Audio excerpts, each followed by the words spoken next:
জয় শ্রীকৃষ্ণ। রাধে রাধে। আমরা ভাবি যে আমরা তুচ্ছ জীব, আমরা কিভাবে শ্রীকৃষ্ণের ভজন করতে পারি। আমাদের দেহে কোনো শিক্ষা দীক্ষা বলতে কিছু নেই, আমাদের অর্থ প্রতিপত্তি আমাদের কিছুই নেই। কি দিয়ে আমরা কৃষ্ণের ভজন করব? কৃষ্ণের ভজন করতে গেলে তোমাকে শিক্ষা দীক্ষা অর্থ প্রতিপত্তি কিচ্ছু লাগবে না। শ্রীকৃষ্ণের ভজন করতে গেলে শুধু লাগবে হৃদয়ে তোমার কৃষ্ণ প্রেম জাগিয়ে তুলতে হবে, বদনে কৃষ্ণ বলতে হবে। যদি এই কাজটি তুমি করতে পারো, সহজেই তুমি কৃষ্ণের চরণ পেতে পারো।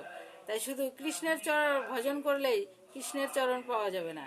কৃষ্ণের চরণ পেতে গেলে আরেকজনের চরণ ভজন করতে হবে, সে হলো আমার প্রেমময়ী রাধারানীর।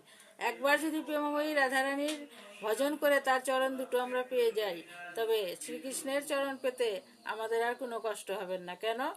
শ্রীকৃষ্ণের গুরু হয়েছেন আমার প্রেমময়ী রাধারানী।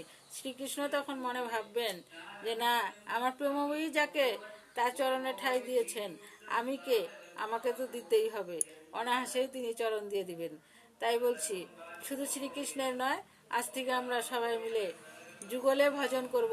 তবে যুগলে যদি একবার চরণ মিলে যায়, তাহলে আমরা ইহকালের জগতে এই কষ্ট ভোগ করতে আমাদের আসতে হবে না।